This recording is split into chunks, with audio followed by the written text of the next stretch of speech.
Okay, so now I think it is time to start. So hello everybody, I'm Laurent Plumont. I will chair this session. So today we have the pleasure to have Wojciech Jablonski, Victor Leocádio, and Aat Liefbroer, who will speak to us about data quality in the new GGS-II. So there are three pieces of work that will be presented. So let me first give the floor to Wojciech. So you will try to have 20 minutes in all, no more than 30 minutes in any case, so that there are room for questions. And in the audience, if you have questions of understanding questions, you can write them in the chat. And we will have the discussion after the presentation, after the three presentations. So Wojciech, the floor is yours. Thank you, Laurent. Hello, good afternoon. My name is Wojciech Jablonski. I am Fieldwork and Data Coordinator in GGP Central Hub. And today, together with my colleagues, Aat Liefbroer and Victor Leocádio, I would like to talk about activities that we initiated within GGP Central Hub in order to improve data quality of the GGP, of the GGS-II data. All these activities we will be talking about are coordinated by the recently established GGP Methods Group. This group consists of four methodologists. We have Peter Luchtig from Utrecht University. We have Olga Maslowskaja from University of Southampton, Gwenelle Briot from French Institute for Demographic Studies, INET, and Aat Liefbroer from NIDI. Methods Group decided to work on three issues, which I will present briefly now. Modes of data collection. GGS is a mixed mode survey. We have many different modes of data collection in use, both self-administered and interviewer administered. And of course, the fact that we have many modes can influence the quality of the data. Second issue, weighting. GGS data, if it comes. I'm afraid that we do not see your PowerPoint. We only see the first slide. I don't know whether you from one slide to the next, but we only see your first slide now. So you don't see. You didn't share your slideshow, but your PowerPoint. Okay. Is it better now? Yes, now, okay, that's perfect. Thank you very much. Okay, yeah. Fine, so yeah, as I said, there are three issues we are working on, modes of data collection, then weighting. I already said that GGS data is, if it comes to some countries, already weighted. However, this weighting is done locally by the country teams and is restricted only to post-stratification weights. We would like to implement centralized, unified way of weighting data and also cover both post-stratification and design weights. And last but not least, the methods group supports different kind of analysis of the representativeness of the data. So I will now focus on modes of data collection, and I will tell what methods group is going to do in this field. Then I will hand over to Aat, who will be talking about weighting. And finally, we will have Victor, who will be talking about his analysis of the representativeness of the fertility data in GGS. Modes of data collection. Yeah, as we all know, we have different modes of data collection, and all of them are used in GGS. So we have a computer-assisted web interviewing, CAWI. People complete the survey on the desktop or portable device. We have also face-to-face mode in the form of computer-assisted personal interviewing, CAPI. In some countries, we have also CATI element, computer-assisted telephone interviewing, and PAPI, paper and pencil interviewing. So the whole range of techniques is used in GGS. Let's have a look at the countries that are in fieldwork or have already completed fieldwork. And these are the countries I'm talking about.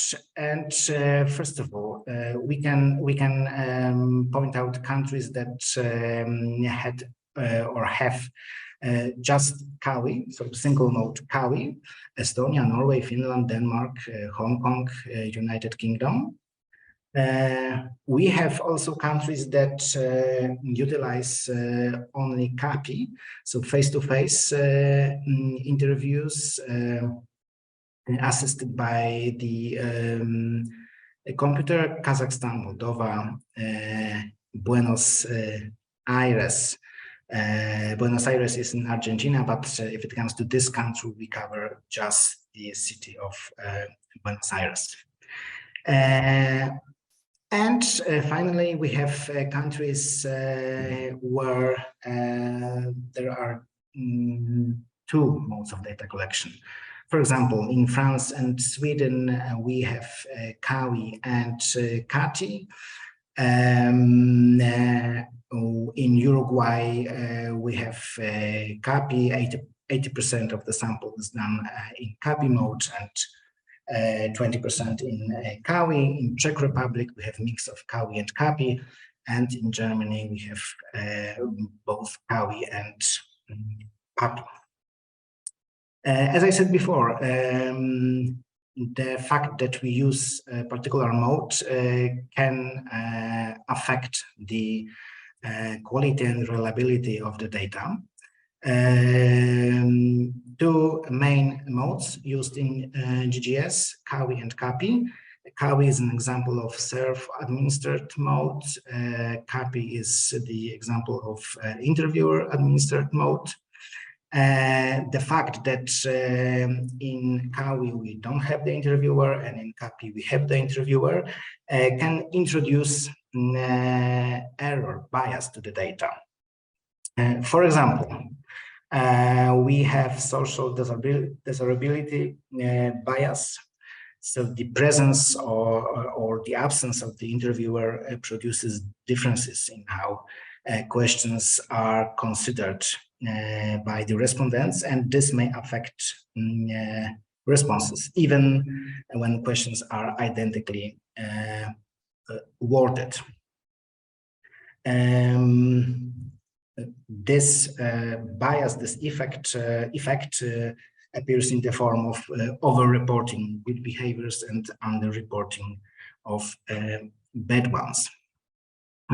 On the other hand, respondents' commitment is usually better in interviewer-administered modes. For example, in the case of GGS, we have many loops where respondents are encouraged to talk about different children or different relationships. And there is a risk that in self-administered modes, people can refrain from declaring all the children or all the relationships in order to speed up the process of the interview. If we have the interviewer, this risk is much lower or it doesn't exist at all. Mode effect, what is going to be done by the methods group? So we are going to do three things. First, we are going to implement information about the mode for each case in the dataset, which is relatively easy. But then, and now things become more complicated, we will identify variables that are prone to mode effect. There are questions that are not prone to mode effect, so it doesn't matter which mode is utilized. But there are ones that can introduce bias error to the data, and we'll try to identify them.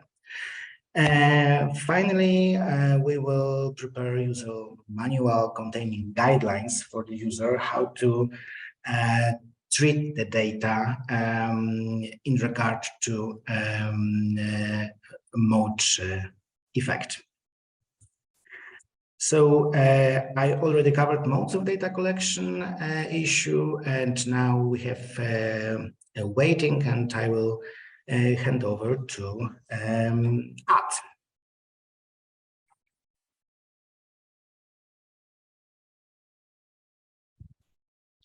Thank you very much, Wojciech, for your introduction. Good afternoon, everyone. My name is Aat Liefbroer. I'm also employed at the Netherlands Interdisciplinary Demographic Institute, and privileged to be a member of the methods group of the GGS. And I have to say, ask you for a little bit of patience, because the best is to come in about 5 minutes when I will hand over to Victor, because just like Wojciech, I am mainly going to tell you a bit about what we're currently implementing and what we're planning to do in the short run. But Victor, in 5 minutes from now, will come up with some real results that will be very interesting. So bear with me, and you will get rewarded by an interesting presentation by Victor. Well, I'm going to tell you a little bit about weights in the GGS. Now, you could wonder, why would you want to construct? And even more important, why would you as users want to use weights? And I think this has to do with the idea that all of our statistical procedures are basically based on the idea that there's simple random sampling.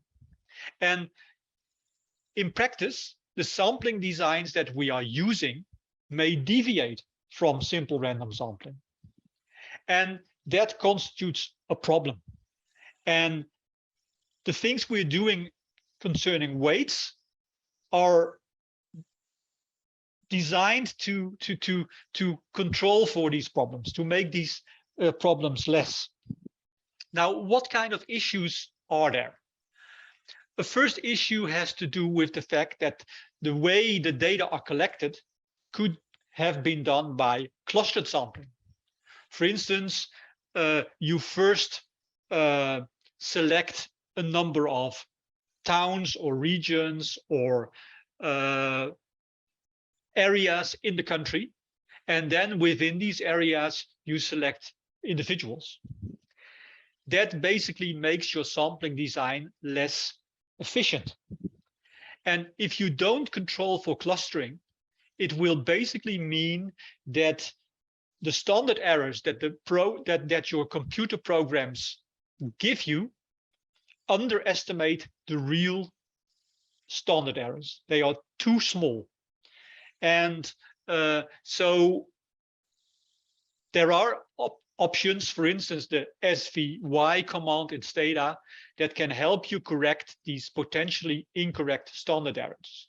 And we want to provide you with variables, with information that you can use to use these programs. So that's one thing. The second thing is that you could have unequal selection probabilities in your sampling.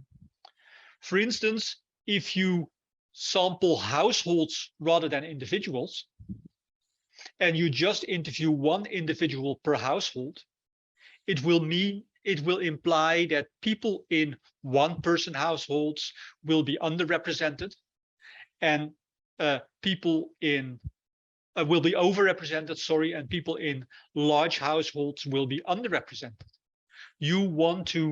That's something you don't want. And design weights are usually used to correct for this. And finally, we have this other important source of problems with our sampling design, which is that we could have a misrepresentation due to selective non-response. Some people, some groups may be more willing to participate than others. And this is also something you would want to take care of in your analysis. And for these kind of things, post-stratification weights are the way to go. So these are the reasons why we think that it's important that we construct weights and that we use weights. Now, a little bit about particularly the post-stratification weights. What we want as the methods group is that we are going to provide you with a kind of uniform approach to weighting, which is comparable to the way the European Social Survey is doing it. Basically, we took their approach and only changed it in very minor details. The nice thing about this approach is that it will also give us some information on representativeness of our samples in terms of the factors on which we are going to weight. And we propose that we're going to weight on 5 factors: gender, age, region, level of education, and whether people are married or not. These are factors for which many countries will have population data available that will allow to weight on these factors. Of course, there could be other interesting factors, but for many countries, these will not be available. So these are the 5 core factors we want to focus on in producing post-stratification weights. And the way we're going to do it is that we're going to ask the national teams for information on the population data and distribution of these factors. And then that the central hub will centrally construct weights, design weights, post-stratification weights based on the information from the countries. Like I said, this will also tell us something about representativeness, because we will be able to compare the data on those post-stratification factors. But of course, we need a lot more information on representation. We are added in that way by the things that country teams themselves do to find out how representative their data are for their country. And for instance, the Norwegian team has produced this very nice report on the data collection process in Norway that includes information on representativeness. And it's to be found on the GGP website. On top of that, we want additional studies that look at the representativeness in a cross-national perspective. And there, Victor has been doing, I think, the first study that gives us really interesting insights. So without further ado, I'm going to give the floor to Victor. Thank you for your attention. Thank you, Aat. And well, I hope I can deliver a nice presentation as you promised. So let me share my screen. I hope you all can see, right? And well, so as mentioned, this is a piece of work that is titled Quality of Fertility Data and Web-Based Generation and Gender Survey. And this is co-authored by Anne Gauthier, Rafael Costa, and Monica Minasca. A little bit of the background. After the first round of face-to-face implementation, we had different factors pushing the second round to web-based design.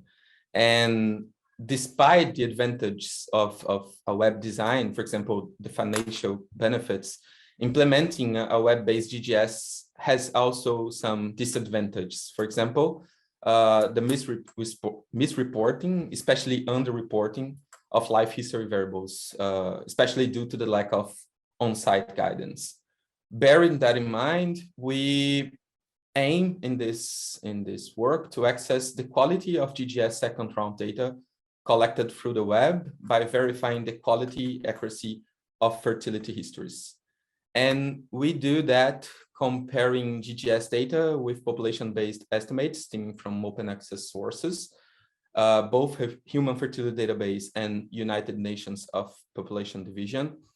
And then we calculate 3 cohort and 1 period fertility indicators, which are usually used as summary measures.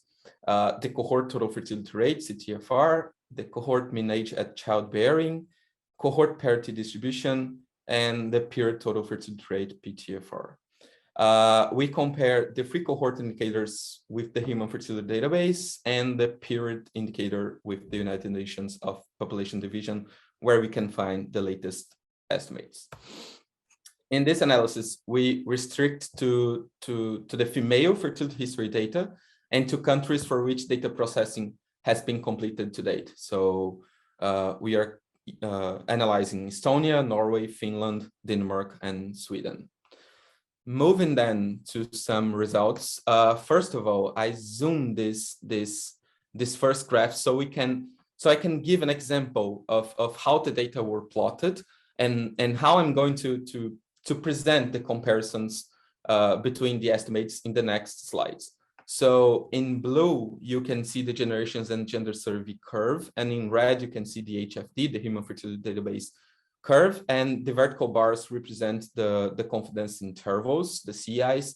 And for this specifically, we can see the cohort total fertility rate, the CTFR for Estonia.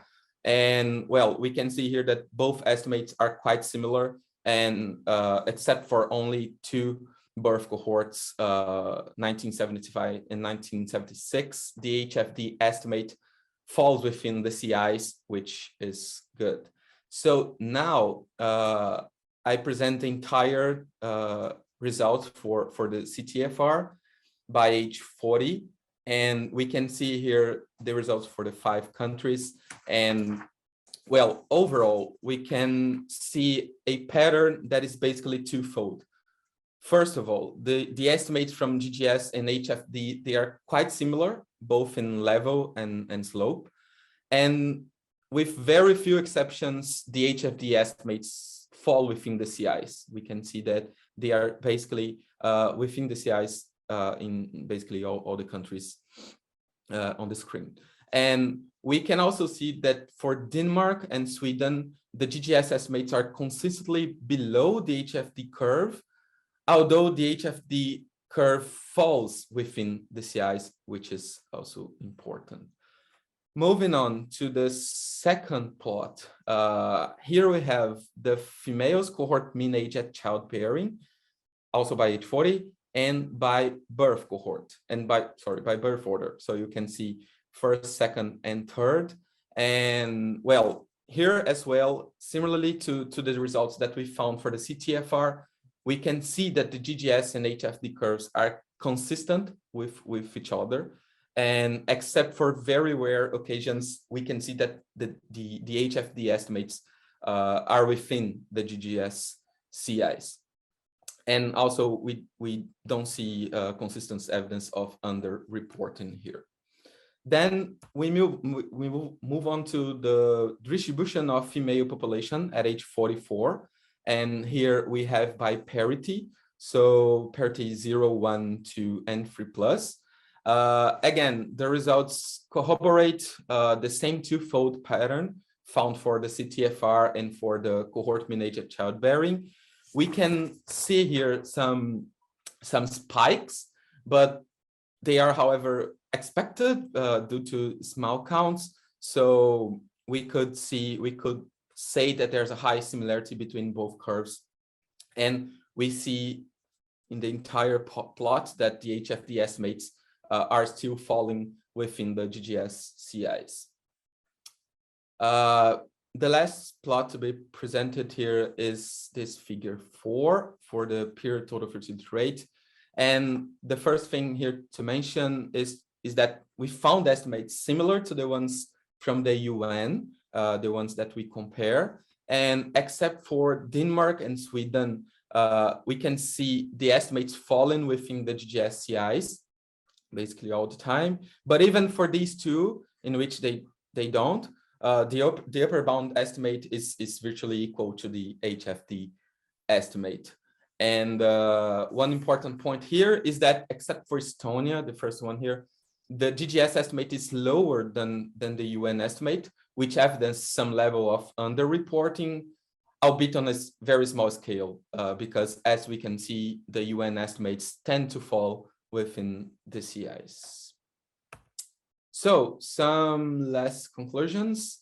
These results show then that the GGS estimates are consistent with the population-based data.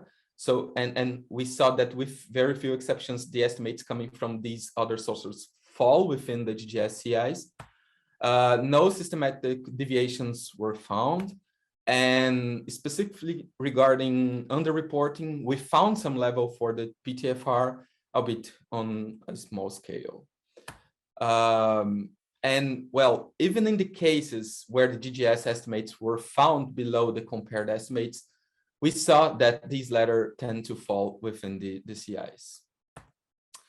To finish, then we have that considering especially that the GGS is long and its life history section is very demanding, the GGS data collected through web questionnaires proved to be of high quality. And the results from this study contribute then to first encourage the use of this very recently collected data, and second, to encourage more data collection through web methods, and not only for the GGS itself, but also for other surveys. As a future research agenda, it should be investigated whether the results found for this work by this work remain for other countries participating in the second round of the GGS. And that's it. Thank you. Thank you very much, Victor and Aat and Wojciech. We've been very clear and close to the time.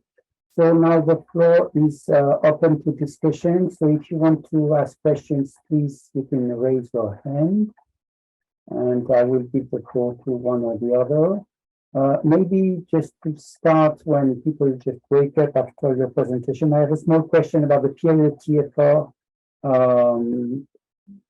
For Victor, sorry, I did not see precisely what was the year, how many years before the survey did you estimate the TFR? Because we know that in many surveys there are small children missing. So did you try the year before the survey, or 2 or 3 or 5 years before the survey?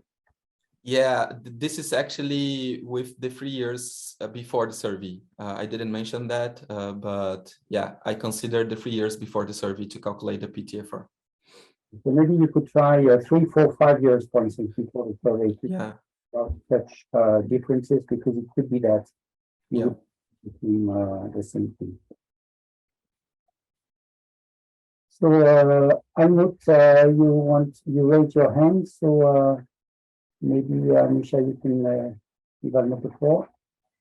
Please, the floor is yours. Almut, yeah, thanks.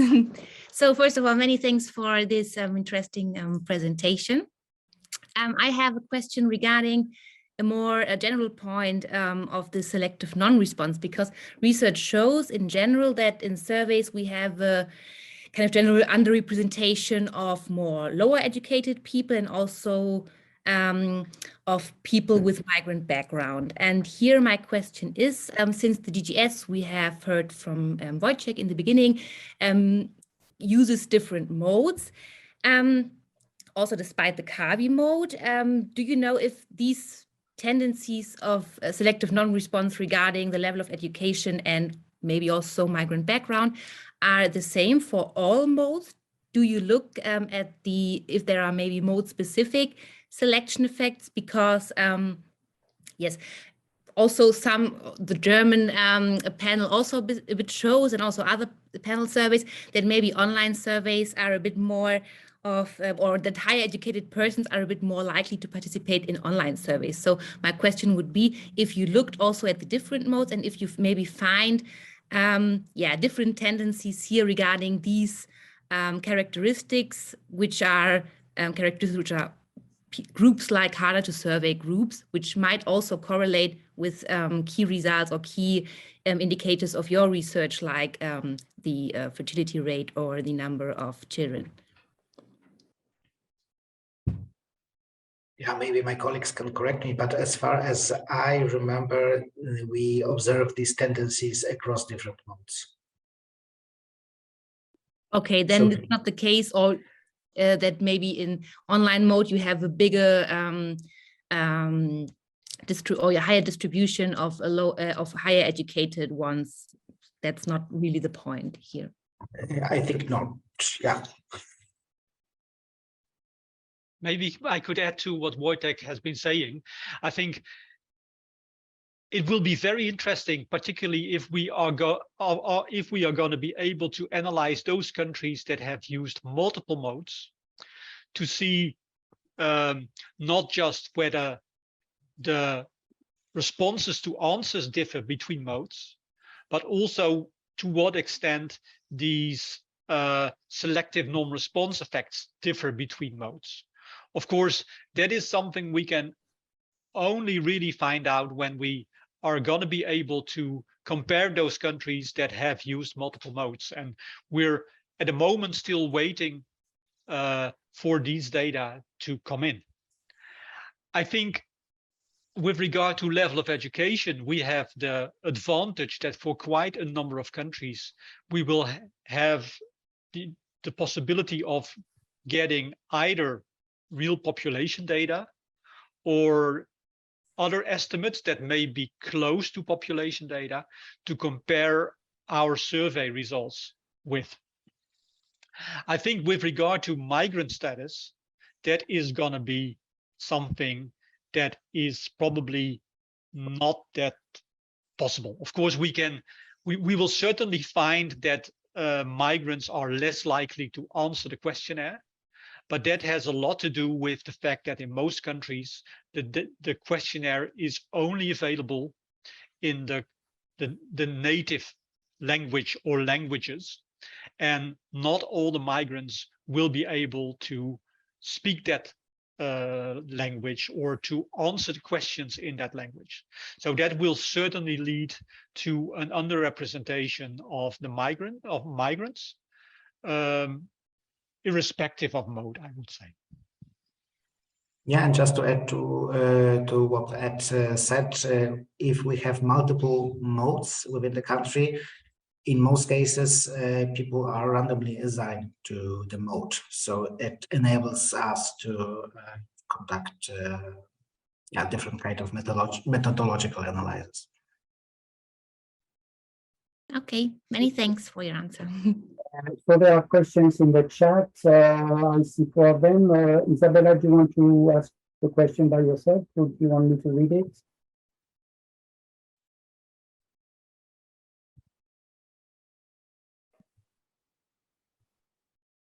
Okay, so let me read your question. Here you are. Okay. Yes, you can. You can. Yes, I want.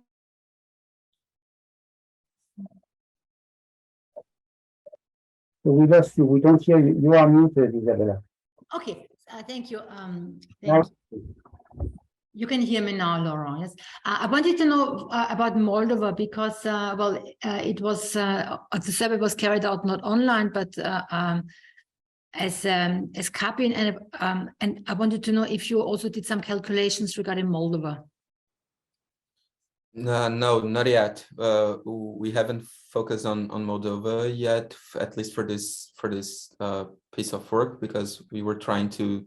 The main objective was to work with those countries with a web questionnaire. So this was the background of it. So yeah, that's why we haven't yet worked with Moldova in this work. Yeah.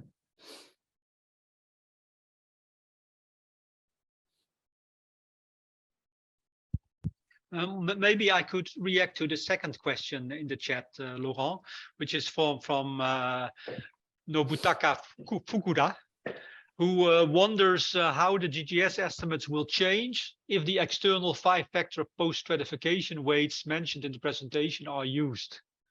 Well, that is something we are also very much interested in. It is hard to say, and it certainly differs between countries. And of course, it will very much depend on how selective the results will be on each of the factors. Well, we know that usually women are more prone to participate in surveys than men are. So women will probably be overrepresented, and that may influence the results on topics where we know that men and women will differ.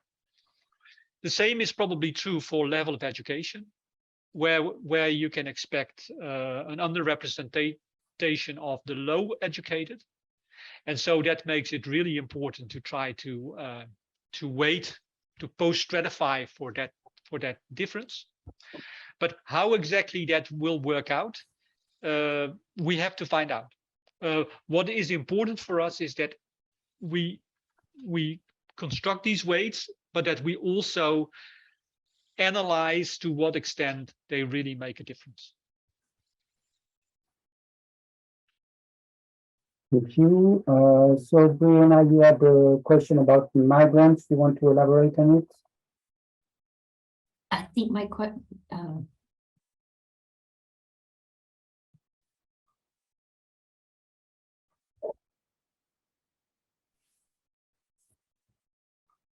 So Brianna, you are muted. Maybe I can read your question. No, here you are.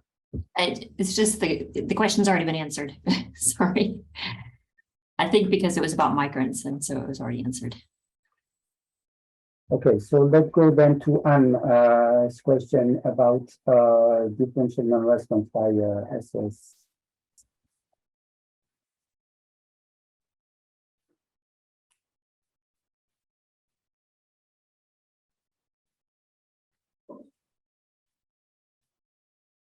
So Anne, you are muted. Thank you. It was very interesting to see all the presentations today.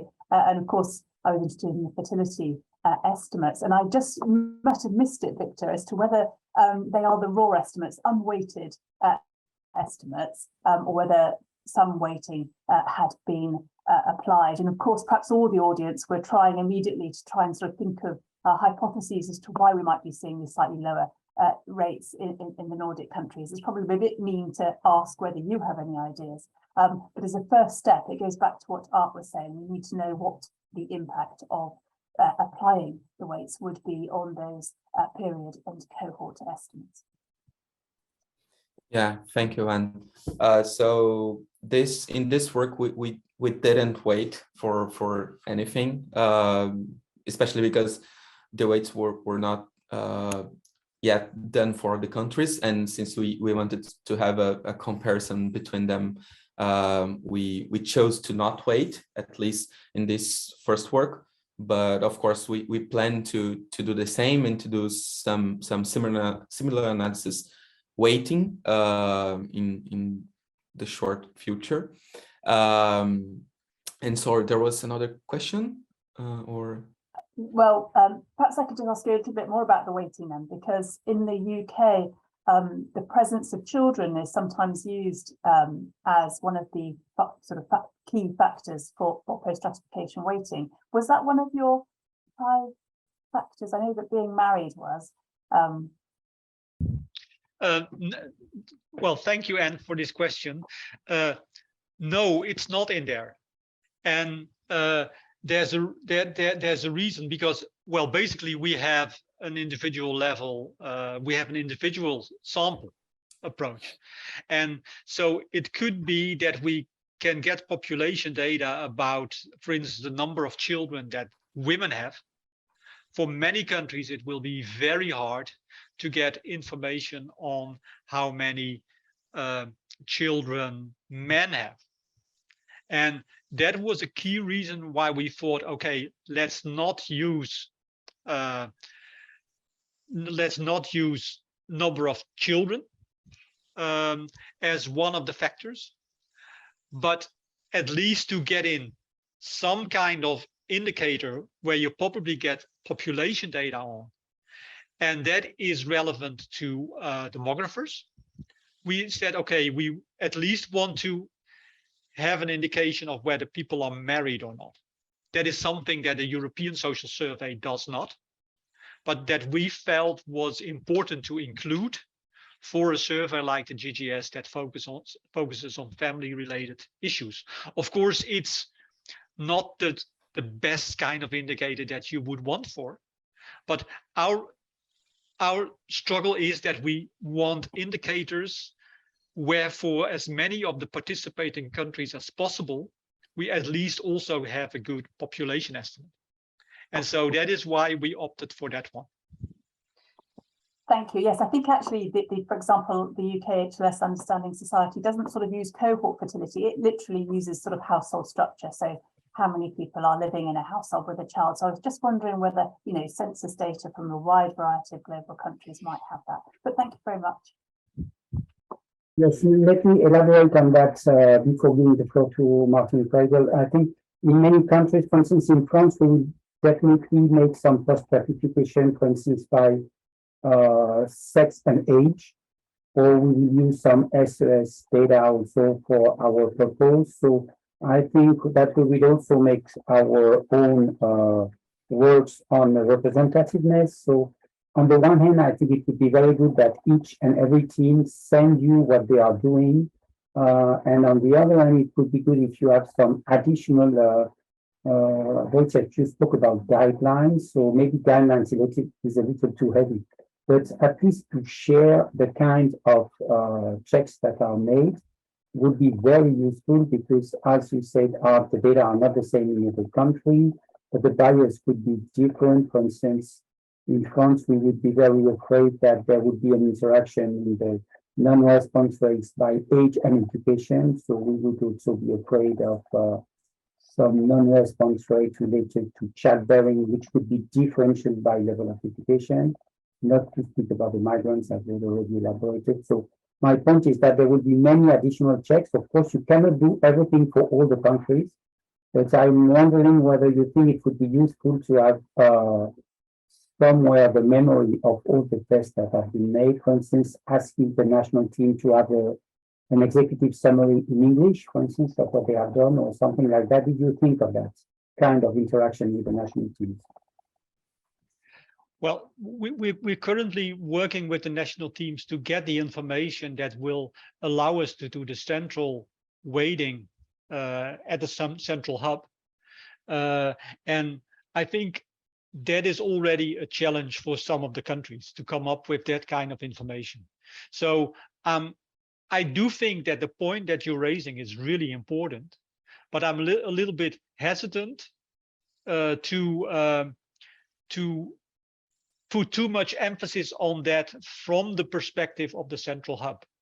That is why I gave the example of what our Norwegian colleagues have done as an example of something that the national teams themselves can do, which we would really encourage them to do. Because having as much information as possible on the quality of the data that have been collected as possible, of course, is really important. Okay, thank you. Martin, you had a question about the metadata. Do you want to raise your points about the paradata? The floor is yours. So you have to unmute, huh? Yes, hello. I wanted to thank you all for this wonderful work. I have a question that goes perhaps beyond to the topics that you have discussed so far. It concerns the paradata that should be available for essentially all countries that use the CAVI, the online questionnaire. I was wondering whether any of you has done any work with the paradata already, or anyone else, or perhaps if you have any plan of action, so to speak, in this area. I know that for many GGS users, this won't be the highest priority at this moment, but from the point of view of developing the methodology, not only of the GGS, but of online interviewing, I think this could reach to audiences where the GGS has not been so visible so far. And I felt that from the methodological point of view, this offers really interesting avenues of further development of the instrument. Thank you. Yeah, I provided some answers in the chat, but I will do it here again. So there are some analyses on paradata done by Arik Rijken, also analyses on breakoffs. But our intention and our policy is not to publish paradata in the same way we do it with regular data. The reason for that is the fact that we do not ask respondents for the permission to use paradata obtained in the interview. So of course, yeah, it's very interesting, but as I wrote, currently it's not the methods group priority. But of course, we'll think about it.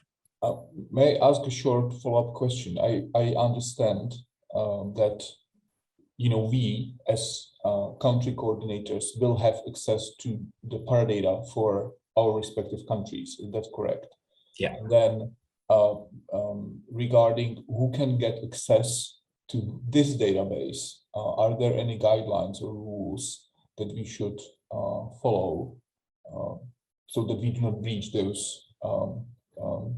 implicit or explicit expectations regarding the ownership and the publicity of the data? Yeah, so for sure, country teams can request information related to paradata. And if we get such requests, we do our best to provide this data.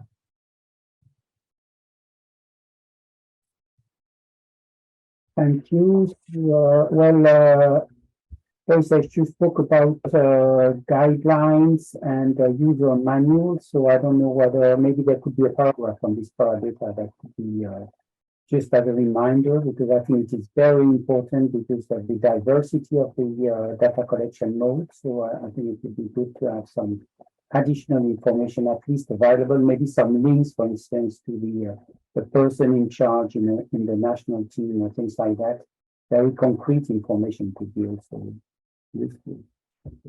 So, well, thank you very much for all the presenters and the people in the audience. I don't see any hand raising or any additional questions. So I think it is time to close the webinar. So as usual, if you want to stay to have a chat with the presenters, you are welcome to stay up to 2 o'clock. And if not, I officially decide this webinar, I declare this webinar is ended and maybe the recording will stop. So if you want to have questions after record, it is time to stay for a little chat. So thank you very much. Anusha, maybe you can announce the next webinar. I don't know what the topic will be. If not, there will be a mail sent to all those who are registered. So thank you very much, all of you. I don't know whether the presenters want to have the final talk or not. So if not, those who want to leave, they can leave. Bye-bye. Thank you for being here. And if you want to stay again for your chat, please stay.